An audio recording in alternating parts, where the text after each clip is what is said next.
खुलुमबाय बेयो बड'लेण्ड इंखं टेलिभिजन दिनै 21 मे 2020 बिस्तिबारखालि सानसेनि बरादखौ नोंथांमोननि खाथियाव लानानै फैदों आं सदानन्द दैमारिया।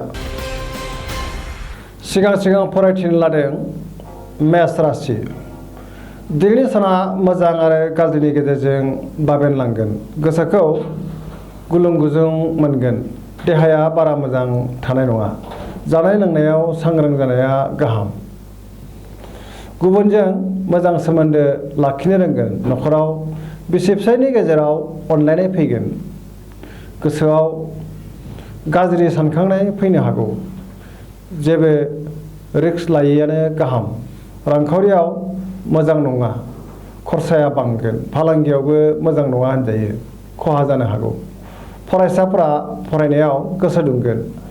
मावनो लानाय खामानिखौ मावफुंनो हागोन। समाजाव मान मोनगोन। वृष राशि। दिनैनि साना जोबोर मोजां। गोसोखौ जोबोर गोजोननाय मोनगोन। बहानिफ्रायबा मोजां खौरां मोननो हागौ। मावनो लानाय खामानिखौ थि समाव मावफुंनो हागोन।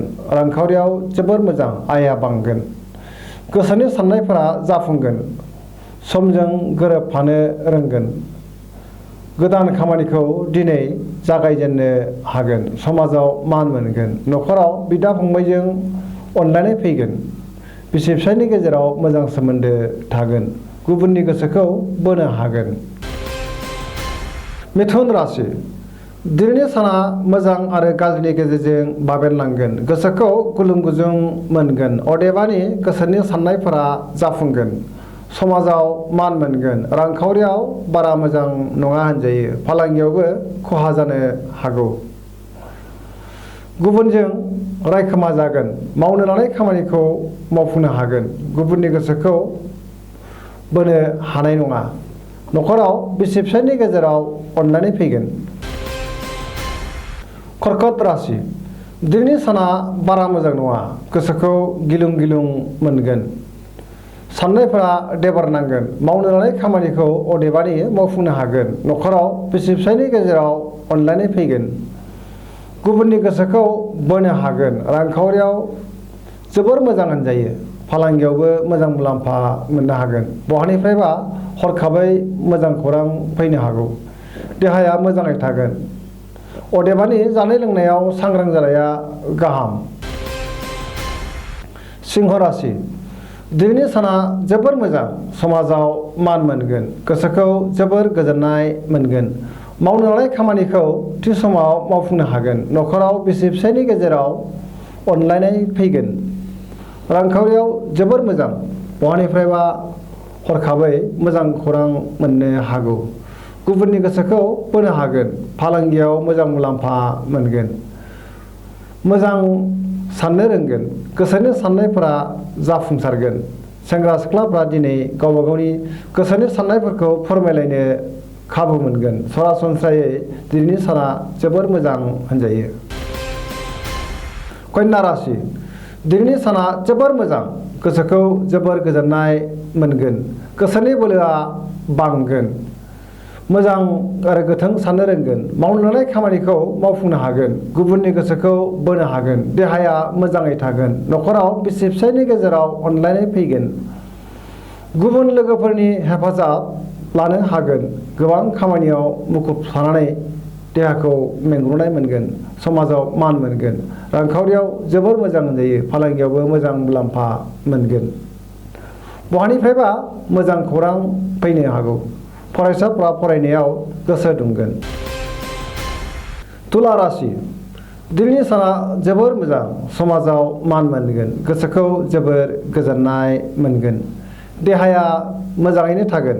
रांखावरियाव जोबोर मोजां होनजायो। फालांगियावबो मोजां मुलाम्फा मोननो हागोन। गोसोनि साननायफोरा जाफुंगोन। गोसोनि बोलोआ बांगोन। गुबुननि गोसोखौ बोनो हागोन। धोरोमारि बिथिङावबो गोसो दुंसोगारगोन। फरायसाफोरा दिनै मोजां फिथाइ मोननो हागोन आरो फरायनो गोसो जागोन। न'खराव बिसि फिसायनि गेजेराव अनलायनाय फैगोन। बिमा बिफानि अननाय मोनगोन। लोगोफोरजों मोजां सोमोन्दो लाखिनो रोंगोन। वृश्चिक राशि। दिनैनि साना जोबोर मोजां। गुबुनखौ जोबोर अननो रोंगोन आरो गावबो गुबुनजों अनजागोन। मोजां खौरां फैनो हागौ। गोथों एबा मोजां साननो रोंगोन। गोसोखौ जोबोर गोजोननाय मोनगोन। मावनो लानाय खामानिखौ मावफुंनो हागोन। देहाया मोजाङै थागोन। गोसोनि साननायफोरा जाफुंसारगोन। समाजाव मान मोनगोन। गोसोनि बोलोआबो बांगोन। न'खराव बिसि फिसायनि गेजेराव अनलायनाय फैगोन। रांखावरियाव जोबोर मोजां होनजायो। फालांगियावबो मोजां मुलाम्फा मोननो हागोन। बहानिफ्रायबा हरखाबै मोजां खौरां फैगोन। धनु राशि दिनैनि साना मोजां आरो गाज्रिनि गेजेरजों बाबेनलांगोन। गोसोखौ गुलुं गुजुं मोनगोन। समाजाव मान मोनगोन। न'खराव बिसि फिसायनि गेजेराव अदेबानि अनलायनाय फैगोन। गोसोनि साननायफोरा जाफुंगोन। गोसोखौ जोबोर गोजोननायबो मोनगोन। देहाया मोजाङै थागोन। गुबुननि गोसोखौ बोनो हागोन। मावनो लानाय खामानिखौ मावफुंनो हागोन। रांखावरियाव जोबोर मोजांद्राय नङा होनजायो। खरसाया बांनायाव जिंगा सिनांगोन। फालांगियाव मोजां। गुबुननि हेफाजाब मोननो हागोन। मकर राशि दिनैनि साना मोजां आरो गाज्रिनि गेजेरजों बाबेनलांगोन। गोसोखौ गुलाय गुजाय मोनगोन। देहाया बारा मोजां थानाय नङा। जानाय लोंनायाव सांग्रां जानाया गाहाम। गोसोनि साननाया जाफुंगोन। मोजां सोलो आरो साननो रोंगोन। न'खराव बिसि फिसायनि गेजेराव एना एनि फैनो हागौ। बाङाय बुंनाया गाहाम। रांखावरियाव जोबोर मोजां होनजायो। फालांगियावबो जोबोर मोजां मुलाम्फा मोननो हागोन। सोरनिबा सायाव हरखाबै रागा जोंफ्लांनो हागौ। गोसोखौ हमथानाया गाहाम। सेंग्रा सिख्लाफ्रा मोजां खौरां मोनगोन। कुम्भ राशि दिनैनि साना मोजां आरो गाज्रिनि गेजेरजों बाबेनलांगोन। देहाया बारा मोजां थानाय नङा। गोसोखौ जोबोर गुलाय गुजाय मोनगोन। न'खराव बिसि फिसायनि गेजेराव मोजां सोमोन्दो थागोन। जानाय लोंनायाव सांग्रां जानाया गाहाम। न'खराव बिदा फंबायजों अनलायनो रोंगोन। गुबुननि गोसोखौबो बोनो हागोन। मावनो लानाय खामानिखौ थि समाव मावफुंनो हागोन। बहानिफ्रायबा हरखाबै मोजां खौरां मोननो हागौ। फरायसाफ्रा दिनै फरायनायाव गोसो दुंसोगारगोन। माखौबा लानानै गोसोआव उनदाहा फैनोबो हागौ। मीन राशि दिनैनि साना बारा मोजां नङा। गुबुननि थाखाय गोसोनि साननायफोरा देबार नांगोन। समाजाव मान मोनगोन। मावनो लानाय खामानिखौ मावफुंनो हागोन। देहाया दिनै मोजां थानाय नङा। रांखावरियाव जोबोर मोजां होनजायो। फालांगियावबो मोजां।